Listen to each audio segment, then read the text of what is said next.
Well, continuing on with the in-frame rebuild. My lovely wife is getting a little upset with the state of the table. We've got company coming and there's stuff laying everywhere. So we have been doing the liner. So we'll go loading the liner. So here's a quick process on how to do that. You want to go ahead and grab that piston there. This is 1L. We've already done all of them except for those two, which we don't like the rods for, so I'm going to get some new rods for those. You need your piston first. Go ahead over there. Are you putting a new piston? Or? Yep. Okay. Yep, there's a new piston for it. So, there's a punch and a hammer. So punch that guy out. I want to get the new one. Or, I'll punch that one out right now.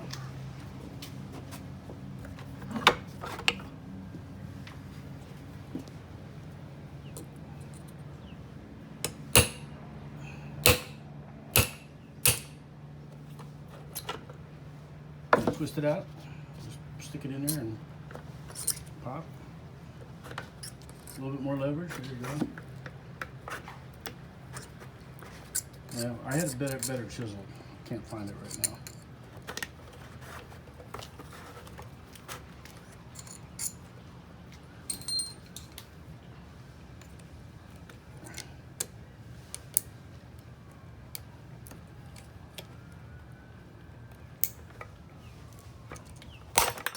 Voila. Okay, pull the pin out. There you go. So put that pin back in the piston and put that in a box there. How many likes do you have so far? How many followers you got?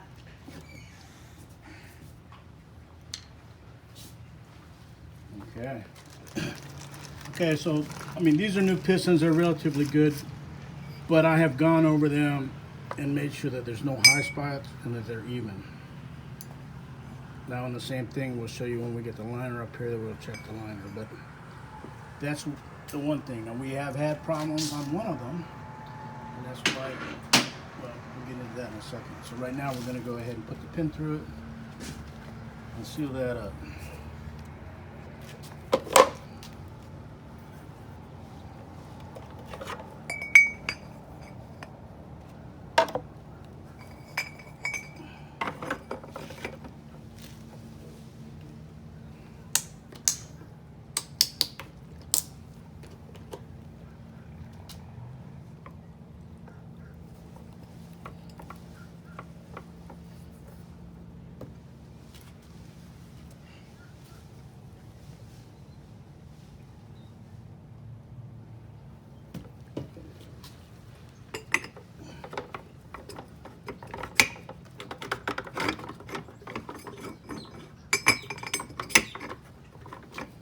So this is Martine. He's been helping me out.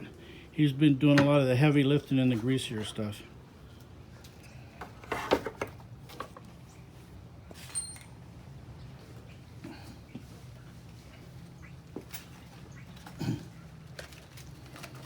So, wait. So this one is in the bag. All the stuff for this one is in this bag here.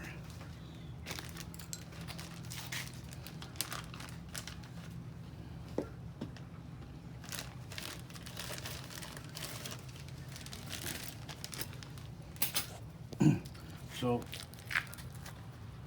there is a proper tool to do this, and I'm sure it works just well. But this is pretty much the method that I've been using here. Is first to go in, and that's just we just kind of tap it in to make sure that it goes down in a hole evenly.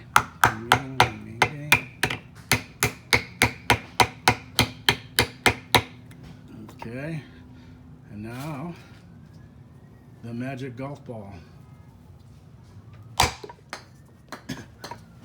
And you gotta watch the golf ball a little bit. So we look at that and we say, yeah, that's kind of okay. We might want one more whack on that with the golf ball.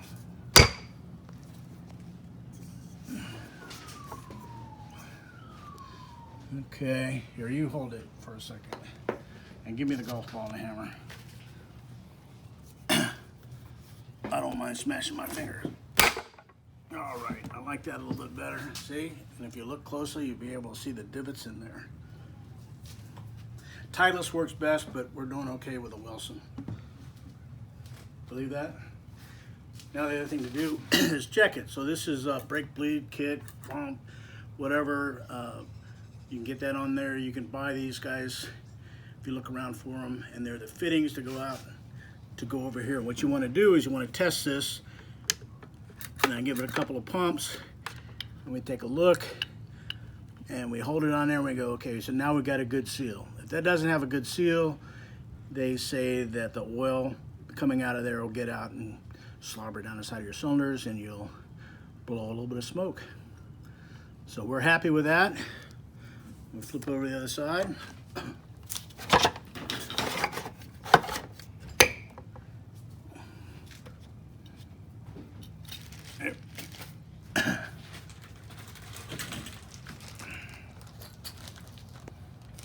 There's 4 of them. Well, sometimes you get extras. They know it's not a 100% thing.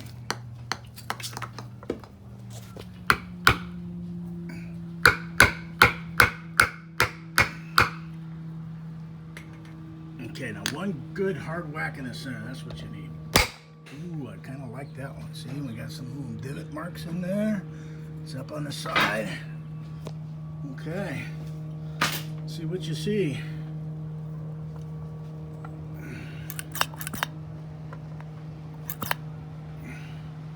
So the manual says 10 pounds. So I'm at 15 and it's not dripping down. So we're happy. Good. So now on to the piston load. Now we're gonna check the rings, and you can get pretty precise about it. And most people say, well, you know, you get a good liner kit, then this should all be good. And it usually is, but we have found on one of them that whether it got dropped a little bit or bunged a little bit somewhere, the very bottom groove for the oil rings in the bottom was smashed up a little bit, and then the rings wouldn't fit. So we had to file that down and do quite a bit of work to it. So now we go through and at least go through and check to make sure that they fit. And we've got a good feel of it now, you know, whether they're the exact 0.006 or not. We don't really know. We're happy with it. The main thing we're looking for is if it's thick and it's too tight, and you can kind of feel if it's too sloppy also.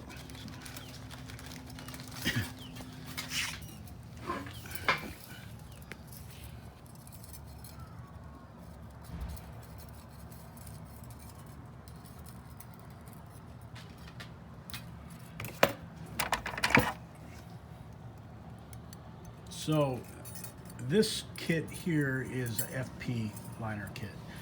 All the other ones were the original Detroit diesel ones that I've had in my garage for quite some time.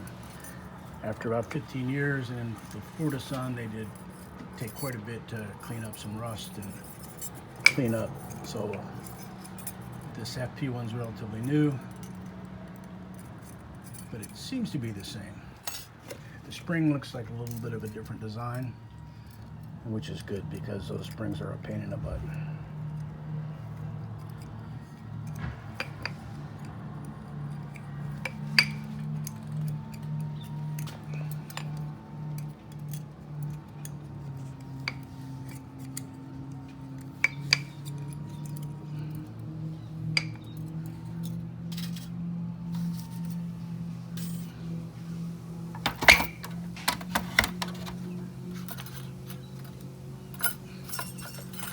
Okay, so we're happy with it.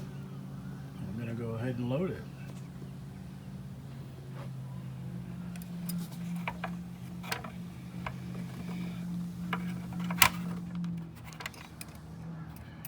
Huh, I don't know what it did. So anyway, we're starting again for whatever reason. So we've done the bottom one, that was the hardest one. Now we're doing this one in. Oops, wait. Okay.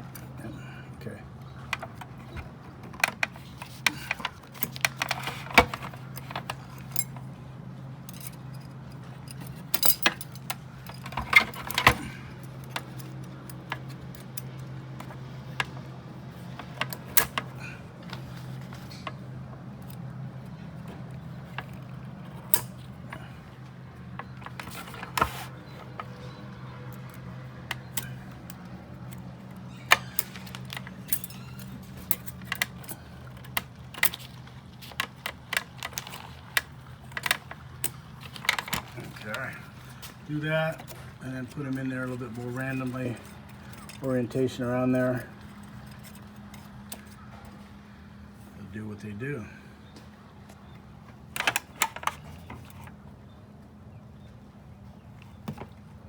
So we'll oil this up.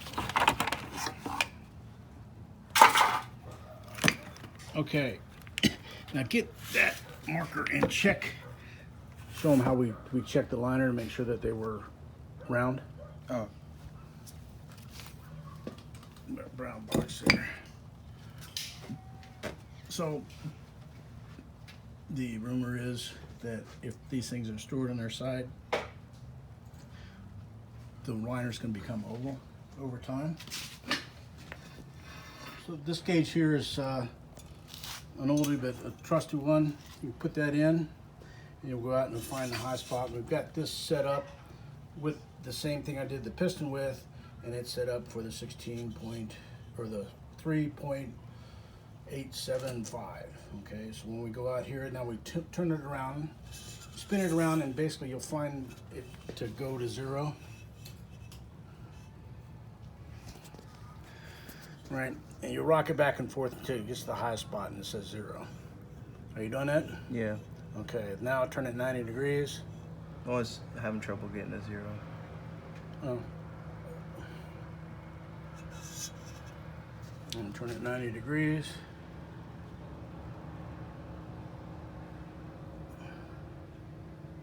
Okay, so we go out and we say, all right, we found 0 on both ends. Right, nice. So we'll go out. And go out and I say right in there, that's the widest point. We got 0. We got 2. Okay, and then I'll go back over here. And I can get 3.